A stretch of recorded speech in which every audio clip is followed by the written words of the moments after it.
तो जब हम चैतन्य महाप्रभु के प्राकट्य की बात करते हैं तो उसमें दो चीज़ें आती हैं।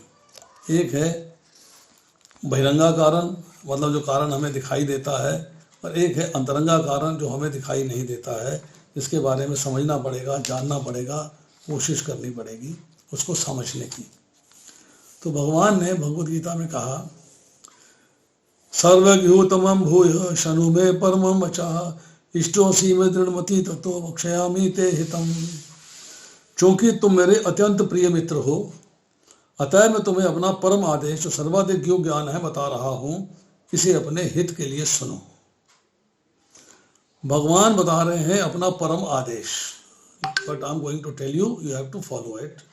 किस लिए? If you want to come back to me. जो भगवान ने बात करी थी, निष्काम भाव से कर्म करना बता रहा हूं, इसे सुनो। यदि इस भाव से, इस ज्ञान से कर्म करोगे तो मेरा प्रेम प्राप्त करोगे, मेरे धाम आ जाओगे। यहाँ भगवान उसको फाइनली बता रहे हैं, final, this is the final thing, इसके बाद कुछ नहीं बताऊंगा। अब जो मैंने क्वेश्चंस थे, जो तुम्हारे क्वेश्चंस थे, मैंने आंसर कर दिए, तुम्हारे प्रश्नों के उत्तर दे दिए, मैंने अपने लेवल पे तुमको सेटिस्फाई कर दिया है। इसलिए मैंने कह दिया कि जो तेरी इच्छा हो तो वो कर, यत् इच्छसि तथा कुरु। मैंने तुझे द्योतर ज्ञान बतला दिया है, इस पर पूरी तरीके से मनन करो और जैसा चाहो वैसा करो। अब भगवान ने क्या आदेश दिया? मन मना भगवद भक्तो मध्याजी माम नमस्कुरु मम विश्वसी सत्यम ते प्रति जाने प्रियोसी में, कि सदैव मेरा चिंतन करो, अर्थात मन मुझे दे दो, मेरे भक्त बनो, मेरी पूजा करो, मुझे नमस्कार करो। इस प्रकार तुम निश्चित रूप से मेरे पास आओगे। मैं तुम्हें वचन देता हूँ क्योंकि तुम मेरे परम प्रिय मित्र हो। तो भगवान ने चार बातें बताई। नंबर 1, मन मुझे दे दो, अर्थात सदैव मेरा चिंतन करो। नंबर 2, मेरे भक्त बनो। नंबर 3, मेरी पूजा करो। नंबर 4, मुझे नमस्कार करो। करना कैसे है? चिंतन कैसे करना है? भक्त कैसे बनना है? पूजा कैसे करनी है? नमस्कार कैसे करना है? वो तो हमें आता नहीं और भगवान ने बताया नहीं। कह दिया ये करो। माँ ने बच्चे से कहा, बेटा 2 रोटियां बना देना। बेटी कहती, मम्मा रोटी तो बनानी आती नहीं, रोटी बनानी नहीं आती, क्या करूं? अच्छा चावल बना देना, चावल बनाने भी नहीं आते। अच्छा नूडल्स बना देना, अम्मा नूडल्स बनाने भी नहीं आते। ओहो, कुछ नहीं आता ऐसे। अब मैं क्या करूं? मैं सिखाती हूँ, मैं बताती हूँ, मेरे बताने पे ही समझेगी ये, मैं करके दिखाती हूँ। तो भगवान ने कहा कि मेरा चिंतन हर क्षण कैसे करना है, मेरा भक्त कैसे बनना है, मेरी पूजा कैसे करनी है, मुझे नमस्कार कैसे करना है, ये मैंने बता तो दिया है, परंतु करना कैसे है ये मनुष्य को नहीं आता है। फिर कहते अच्छा जल्दी छोड़ इस बात को, तो एक काम कर, सर्वधर्मान प्रत्यज मामेकम शरणम व्रज। तो सब प्रकार के धर्मों का परित्याग करके एकमात्र मेरी शरण में आ जा। तो कुछ मत कर, तू एकमात्र मेरी शरण में आ जा। शरणागति तो मैंने कही थी भगवद गीता में, शादी माम त्वाम प्रपन्नम, मैं आपका शरणागत हूं। पर मेरे मन में फिर मेरा मन फिर उद्वेग में था, मुझे समझ में नहीं आ रहा था, तो मैंने सारी बातें जो है भुला दी। फिर मैंने कहा मैं युद्ध नहीं करूंगा। उसके बाद मेरे प्रश्न होते गए, आपके उत्तर मिलते गए। तो सर्वधर्मान अर्थात कैसे परित्याग करना है, कैसे छोड़ना है, मुझे नहीं आता। तो भगवान ने कहा इसके लिए क्या है? भगवान कहते हैं कि भगवान की जब तक इच्छा होती है, भगवान के सदैव लीलाओं को भोगते हैं, फिर अंतर्धान हो जाते हैं। किंतु अंतर्धान के बाद वे इस प्रकार सोचते हैं, दीर्घ काल से मैंने अपनी अनन्य प्रेमा भक्ति का दान विश्व के निवासियों को नहीं दिया। बताया है कैसे करना है, मैंने ये नहीं बताया। ऐसी प्रेमा भक्ति के बिना भौतिक जगत का अस्तित्व व्यर्थ है। ये सिर्फ ये चैतन्य चरितामृत के आदि लीला अध्याय 3 में चर्चा आती है। संसार में सर्वत्र मेरी पूजा शास्त्रों के निर्देश अनुसार की जाती है, किंतु ऐसे विधि विधानों का पालन करने मात्र से ब्रजभूमि के भक्तों के प्रेमा भावों को प्राप्त नहीं किया जा सकता। आपको मेरे प्रति प्रेम करना है, प्रेम। प्रेम का भाव कैसे आएगा ये तो मैंने बताया नहीं। मेरे ऐश्वर्य को जानते हुए संसार मुझसे भय एवं सम्मान की दृष्टि से देखता है। हरे कृष्ण, अरे डर लगता है, कृष्ण मतलब डर की स्थिति से और आदर की स्थिति देखता है। कहता है पर ऐसे सम्मान से शिथिल भक्ति मुझे आकृष्ट नहीं करती। भक्ति में डर आ गया, शिथिलता आ गई, भक्ति में एक्टिवनेस, निडर बेधड़क भक्ति नहीं आई। कहते हैं अब इसके बाद कहते हैं कि मैं युग धर्म अर्थात नाम संकीर्तन का प्रवर्तन स्वयं करूंगा। मैं संसार को प्रेमा भक्ति के 4 रसों की अनुभूति कराकर उन्हें प्रेम विभोर बनाकर नचा दूंगा। मतलब भगवान कृष्ण कह रहे हैं कि अब मेरे को स्वयं आना पड़ेगा भक्ति सिखाने के लिए। मैं भक्त की भूमिका स्वीकार करूंगा और स्वयं भक्ति का अभ्यास करके उसकी शिक्षा दूंगा। तो इसलिए जो है भगवान कहते हैं कि मैं स्वयं अपने आप को इस कलयुग के अंदर प्रकट करूंगा एक भक्त के रूप में, और फिर भक्ति कैसे होती है, नमस्कार कैसे करना है, पूजा कैसे करनी है, भक्त कैसे बनना है, मन कैसे भगवान को देना है, मैं सिखाऊंगा। क्योंकि जब तक कोई स्वयं भक्ति का अभ्यास नहीं करता तब तक वह अन्यों को इसकी शिक्षा नहीं दे सकता। First you practice then you guide. जब तक खुद प्रैक्टिस नहीं करोगे तब तक आप गाइड नहीं कर सकते। इसलिए कहते हैं कि मेरे को खुद जो है अपने आप को प्रकट करना पड़ेगा। मेरे प्रकट हुए बगैर भक्त के रूप में मैं आपको भक्ति कैसे करनी है इसका उपदेश नहीं दे पाऊंगा। ये है भगवान के प्राकट्य का बहिरंगा कारण, एक्सटर्नल रीजन, कि किस तरीके से भगवान की भक्ति करनी चाहिए, उसका अर्थ क्या है, उसका रूप क्या है भक्ति का, भक्ति कैसे किन किन नियमों के अंदर करनी चाहिए, क्या क्या उसके अंदर जो है मेरे को फॉलो करना है, वो सब करने के लिए मैं जो है अपने आप को भक्त के रूप में प्रकट करूँगा। हो गया, ये हो गया बहिरंगा कारण। अब भगवान के प्रकट होने के कुछ इंटरनल काजेस भी हैं जो छुपे हुए हैं, जिसके बारे में हमें ज्ञान नहीं है, हम सोच भी नहीं पाते हैं। वो है भगवान की इच्छाएं जो है तृप्त नहीं हुई। द्वापर के अंदर भगवान के अंदर जो है 3 इच्छाएं रह गई। 3 इच्छाएं जो है वो तृप्त नहीं कर पाए, वो पूरी नहीं कर पाए। पहली इच्छा क्या थी कि राधा का प्रेम कैसा है। दूसरी इच्छा क्या थी कि मेरा सौंदर्य कैसा है, मेरी रूप माधुरी कैसी है, मेरी सुंदरता कैसी है। और तीसरी इच्छा क्या थी कि मेरी सुंदरता से आकर्षित होकर, मेरे से आकर्षित होकर राधा जो मुझसे प्रेम करती है उस प्रेम से सुख कैसे मिलता है, कितना सुख मिलता है, उस सुख का आस्वादन कैसे करती है, आनंद कितना आता है। तो ये भगवान की 3 अतिरिक्त इच्छाएं थी। इसको पूरा करने के लिए भगवान ने अपने आप को इस कलयुग के अंदर चैतन्य महाप्रभु के रूप में प्रकट किया। वो क्या कहते हैं, मैं पूर्ण आध्यात्मिक सत्य हूं, नंबर 1। मैं पूर्ण आनंद से युक्त हूं, नंबर 2। मेरे में पूर्ण आनंद है, 100% आनंद है मेरे अंदर। बट राधा रानी का प्रेम मुझे उन्मत्त कर देता है, पागल कर देता है। राधा रानी का प्रेम मुझे उन्मत्त कर देता है, पागल कर देता है। कहते हैं मैं राधा के प्रेम की उस शक्ति को नहीं जानता जिससे वह मुझे विहल कर देती है कि मैं उसके सिवाय कुछ सोच ही नहीं पाता। मेरा गला रुन जाता है, अश्रु आने लगते हैं, आनंद अतिरेक की स्थिति आ जाती है। किससे? राधा के प्रेम से। कहते मैं राधा के प्रेम की शक्ति को नहीं जानता जिससे वो मुझे विहल बनाती है, मैं उस शक्ति को नहीं जानता। अब कहते हैं कि राधिका का प्रेम मेरा गुरु है और मैं उसका नर्तक शिष्य हूँ, उसके प्रेम के ऊपर नाचता हूँ। मैं एक लुटिया भर छाछ के ऊपर मैं नंगे पैर वृंदावन में कूदा फादा नाचा। कहता उसका प्रेम मुझसे अनेक नए नाच कराता है। कहते हैं मुझे राधा के प्रेम से जो प्रेम का जब स्वाद लेता हूँ, प्रेम का जब आनंद लेता हूँ, तो जो मुझे आनंद मिलता है, मुझे ये पता है कि राधा को उसकी अपेक्षा करोड़ों गुना प्रेम का आस्वादन होता है। जो प्रेम मैं प्राप्त करता हूँ उससे करोड़ों गुना प्रेम वो प्राप्त करती है।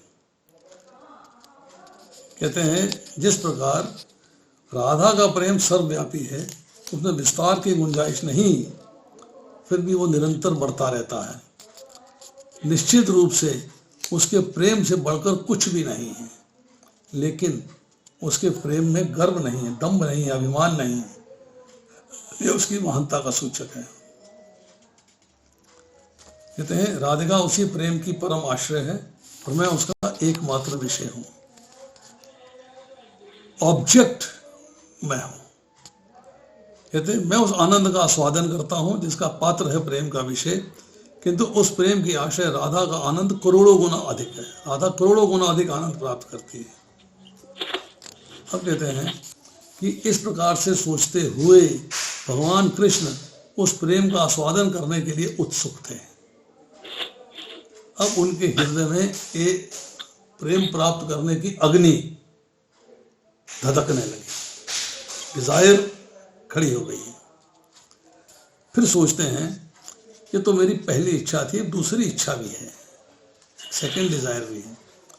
सेकंड डिजायर क्या है कि मेरी रूप माधुरी कैसी है, मेरा सौंदर्य कैसा है। जब भगवान अपना सौंदर्य देख के विचार करने लगे, क्या विचार कर रहे हैं कि मेरा सौंदर्य, मेरी रूप माधुरी अद्भुत है, अनंत है, पूर्ण है, 100% है। तीनों लोगों में कोई इसकी सीमा नहीं पा सकता है। बट मेरी रूप माधुरी का आनंद केवल राधा करती है अपने प्रेम से,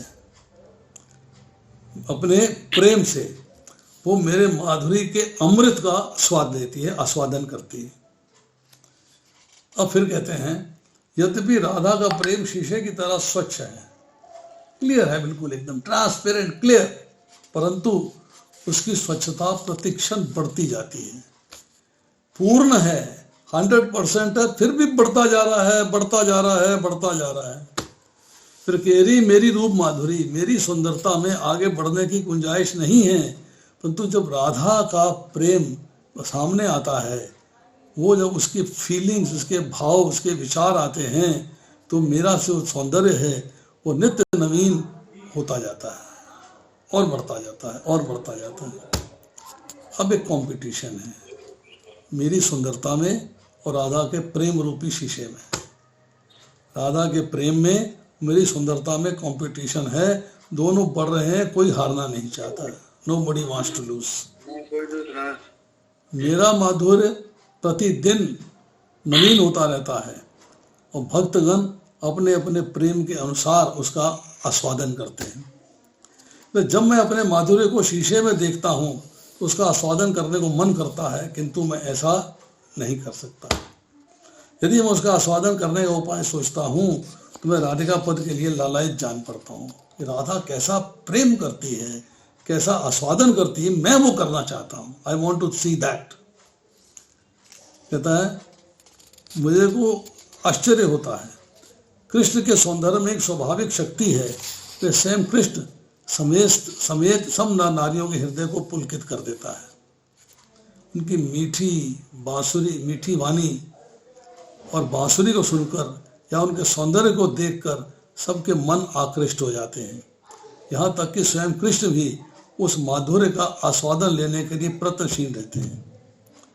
जो व्यक्ति उस माधुर्य का नित्य पान कर रहा है, माधुर्य रूपी अमृत का नित्य पान कर रहा है, उसकी प्यास कभी नहीं बुझती, बढ़ती जाती है, बढ़ती जाती है, बढ़ती जाती है। ऐसा व्यक्ति अतृप्त रहकर ब्रह्मा जी की निंदा करता है, कहता है कि आप जो है सृजन कला से अभिज्ञ हो, अभिज्ञ नहीं हो, अनभिज्ञ हो। आप नहीं जानते कि शरीरों की रचना कैसे करी जाती है, आप में अनुभव नहीं है। क्यों कि कृष्ण का सौंदर्य देखने के लिए करोड़ों आंखें क्यों नहीं दी, 2 ही आंखें क्यों दी, उन पे पलकें बना दी, चपक जाती हैं। वो पलकें जो है छपक जाती हैं। आप एक्सपर्ट नहीं हो बनाने के लिए। कृष्ण के दर्शन से बढ़कर नेत्रों के लिए कोई दूसरा फल नहीं है। जो उनके दर्शन पाता है परम सौभाग्यशाली है। तो अब प्रेमी की सुंदरता प्रेमिका के हृदय से मिलती है। अगर एक व्यक्ति अपनी पत्नी से कह देता है कि तुम बड़ी सुंदर दिखती हो, तो पत्नी का आनंद जो है हजारों गुना हो जाता है। जब राधा रानी कहती है कृष्ण से कि तुम बड़े सुंदर हो, तुम तो मुकाबला नहीं है, तो कृष्ण का आनंद दोगुना हो जाता है। अब उस आनंद को फील करने के लिए, महसूस करने के लिए वो दूसरी इच्छा की पूर्ति चाहते हैं। अब आती इच्छा नंबर 3 कि मेरी सुंदरता से और राधा रानी के प्रेम से उसको सुख कैसे प्राप्त होता है, कितना होता है। तो तीसरी इच्छा का वर्णन क्या है? तीसरी इच्छा का वर्णन है कि किस तरीके से सौंदर्य की प्राप्ति होने पर आनंद की प्राप्ति होती है। मैं सदैव उस सुख का आस्वादन करने के लिए लालायित रहता हूँ। क्या? कि यद्यपि मेरा सौंदर्य जो है 1 करोड़ कामदेवों को पराजित करने वाला है, यद्यपि वह अतुलनीय है, अद्वितीय है और तीनों जगतों को आनंदित करने वाला है, किंतु राधा रानी के दर्शन से मेरे नेत्रों को आनंद प्राप्त होता है। भगवान कहते हैं, पहले भी हमने चर्चा करी, दोबारा फिर करते हैं, कि मैं आनंद और समस्त रसों से पूर्ण हूँ। सारा संसार मुझी से आनंद प्राप्त करता है, किंतु कोई ऐसा है जो मुझे आनंद दे सके? वही देगा जिसमें सैकड़ों गुना अधिक गुण हो, उससे मुझे आनंद आएगा ना। अगर गुण मेरे समान है या मेरे से कम है तो मुझे क्या आनंद मिलेगा? मुझे आनंद तभी मिलेगा जब उसके अंदर सैकड़ों गुना गुण होने चाहिए। अब ऐसा गुणवान व्यक्ति इस जगत में ढूंढ पाना मुश्किल है। इट इज नॉट फेयर, ढूंढा नहीं जा सकता। कहते हैं मेरी दिव्य बांसुरी की ध्वनि तीनों लोगों को आकर्षित करती है, किंतु मेरे कान राधा रानी के मधुर शब्दों से मुग्ध हो जाते हैं। मेरी बांसुरी तीनों लोगों को आकर्षित कर सकती है, पर मेरा आकर्षण किससे होगा? राधा रानी के शब्दों से। यद्यपि मेरा शरीर संपूर्ण सृष्टि को सुगंधि देता है, किंतु राधा रानी के अंगों की सुगंधि मेरे मन तथा हृदय को मोहित कर लेती है। संपूर्ण सृष्टि मेरे कारण विभिन्न रसों से पूरित है, किंतु मैं राधा रानी के होठों के अमृत रस पर मुग्ध हूं। मेरा स्पर्श करोड़ों चंद्रमाओं से भी शीतल है, किंतु मैं राधिका के स्पर्श से तरोताजा हो उठता हूँ। यद्यपि मैं संपूर्ण जगत के सुख का उद्गम हूँ, किंतु श्री राधिका के सौंदर्य एवं गुण मेरे जीवन और मेरी आत्मा है। मेरा सर्वाइवल राधा रानी के गुणों की वजह से। तो कहते हैं जब मैं राधा रानी पर दृष्टि डालता हूँ तो मेरी आंखें पूर्ण तृप्त हो जाती हैं और वह मुझे देखकर मुझसे भी अधिक तुष्ट होती है। एक कंपटीशन है संतुष्टि का। मैं संतुष्ट होता हूँ, वो अधिक संतुष्ट होती है। मैं और अधिक होता हूँ, वो और अधिक संतुष्ट होती है। फिर वो कहते हैं इसके बाद, मैं सदैव सुख का आस्वादन करने के लिए उत्सुक रहता हूँ जो राधा रानी मुझसे प्राप्त करती है। अनेक यत्नों के बावजूद मैं उसका आस्वादन नहीं कर पाया, किंतु जब इसकी मधुरता को सुनता हूँ तो सुख का आस्वादन करने की इच्छा होती है। अब सवाल ये होता है कि ये इच्छा पूरी कैसे होगी? 3 इच्छाएं कर दी, 3 इच्छाएं पूरी कैसे होंगी? और हर इच्छा राधा से कनेक्टेड है, हर इच्छा के मूल में राधा है। तो भाई इसका एक ही रास्ता है। एग्जाम्पल से समझे, किसी ने पूछा भाई रसगुल्ला कितना मीठा है, ये गुलाब जामुन कितना मीठा है, ये आइसक्रीम कितनी मीठी है। या भैया खा के देख ले, ये इतना मीठा है, इतना मीठा है, इतना मीठा है, इतना मीठा है, नहीं बताया जा सकता। खा के देख ले, पता लग जाएगा मिठास कितनी है। Eat it and get it. तो इसी तरह अगर तुम राधा का प्रेम देखना चाहते हो, अपनी सुंदरता को राधा के हृदय में देखना चाहते हो और उससे सुख कितना मिलता है, उसको आस्वादन करने से आनंद कितना मिलता है, ये जानना चाहते हो तो भैया राधा बन जाओ। राधा बन के देखो, तभी प्राप्त कर सकोगे। तो मैं राधिका के भाव कांति को स्वीकार किए बिना तीनों इच्छाएं पूरी नहीं हो सकती। अतएव राधा रानी के भावों को, उसके शारीरिक अंग को धारण करके उनकी 3 इच्छाओं को पूर्ण करने के लिए मैं अतृप्त हूँ। मैं अतृप्त इच्छाएं पूरी करूँगा और मैं प्रकट होऊंगा, अवतरित होऊंगा। तो इसके लिए क्या किया? सबसे पहले माता पिता गुरुजनों को प्रकट किया, फिर स्वयं कृष्ण राधिका का भाव और उसका वर्ण लेके नवद्वीप में माता शची के गर्भ से उसी तरह प्रकट हुए जिस तरह पूर्ण चंद्रमा क्षीर सागर से प्रकट होता है। तो अब भगवान ने अपने आप को इस धरा भूमि पे प्रकट कर दिया। He had come 524, इतने ही है शायद, इतने साल पहले वो जो है अपने आप को प्रकट करते हैं। अब देखिए, चैतन्य महाप्रभु का प्रकट हुआ है फागुन पूर्णिमा 1407 शताब्द अर्थात फरवरी 1486 को। फरवरी 1486 से फरवरी 2023 चल रही है। उनके पिता जगन्नाथ मिश्र सिलहट जिले के विद्वान ब्राह्मण थे। वो विद्यार्थी रूप में नवद्वीप आए थे, क्योंकि उस समय नवद्वीप जो है शिक्षा का, संस्कृति का केंद्र माना जाता था। वो नवद्वीप में आए, वहाँ उन्होंने अपना रेजिडेंस किया, स्टे किया वहाँ पर, और नीलांबर चक्रवर्ती की पुत्री श्रीमती सची देवी से विवाह करने के पश्चात गंगा नदी के तट पर निवास करने लगे। अब मायापुर जाएंगे तो वहाँ दो नदियाँ हैं, एक गंगा है और एक यमुना है, वहाँ संगम है। तो वो गंगा नदी के तट पे निवास करने लगे। अब उनकी कई बहनें हुई, मतलब जगन्नाथ मिश्र की कई पुत्रियां हुई, परंतु सबकी मृत्यु जो है कच्ची आयु में हो गई। दो पुत्र बचे रहे, दो पुत्र, जिसमें बड़े पुत्र थे विश्वरूप और छोटे विशंबर। ये दोनों को माता पिता का बहुत प्यार मिलता था। विशंबर उनके 10वें तथा सबसे छोटे संतान थे। ये आगे चल के निमाई पंडित के नाम से विख्यात हुए और संन्यास लेने के बाद चैतन्य महाप्रभु बने। चैतन्य महाप्रभु ने 48 वर्षों तक अपनी दिव्य लीलाएं प्रदर्शित करी और 1455 शताब्द में पुरी में अंतर्धान हो गए, भगवान के विग्रह में समा गए। उन्होंने पहले 24 वर्ष में विद्यार्थी के रूप में, गृहस्थ के रूप में नवद्वीप में रहे। उनकी पहली पत्नी थी लक्ष्मी प्रिया, जिनकी मृत्यु अल्प आयु में हो गई थी। जब महाप्रभु अपने नगर से बाहर गए हुए थे, जब वे पूर्वी बंगाल से लौटकर आए तो माता ने उनसे दूसरा ब्याह करने का आग्रह किया, जो उन्होंने मान लिया। उनकी दूसरी पत्नी का नाम था विष्णु प्रिया देवी, जिन्हें आजीवन अपने स्वामी का वियोग सहना पड़ा, क्योंकि उन्होंने 24 वर्ष की आयु में संन्यास ग्रहण कर लिया था और विष्णु प्रिया की आयु केवल 16 वर्ष थी।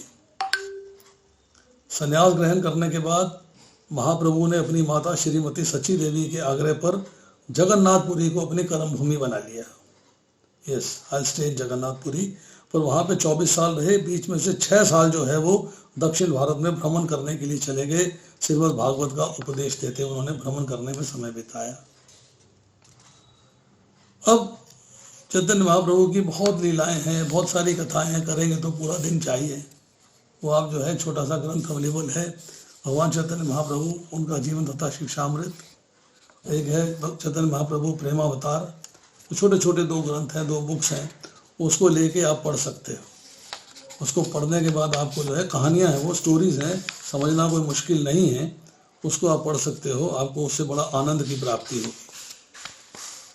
तो आज केवल इतना ही, शेष फिर किसी का कोई प्रश्न है तो पूछ सकता है।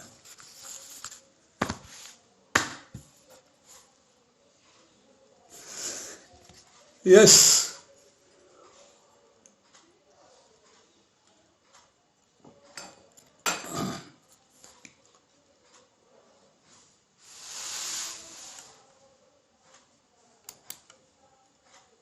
हरे कृष्णा। किसी का कोई प्रश्न है तो पूछ सकता है।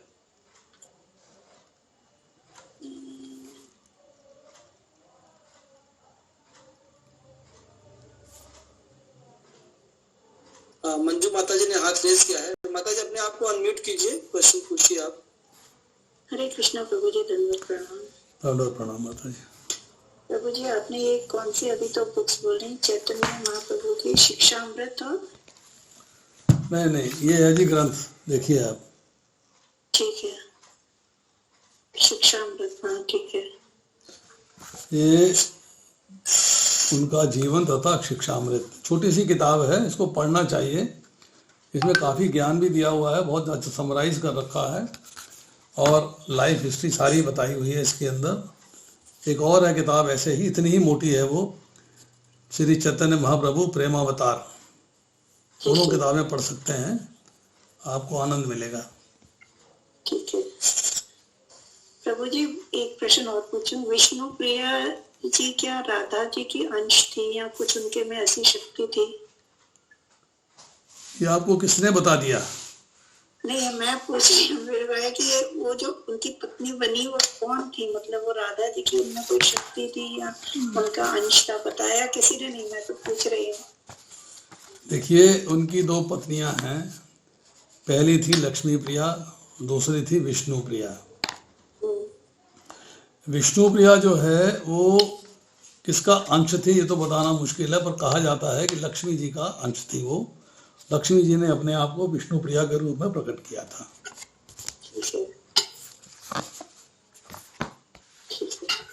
Thank you Prabhu ji.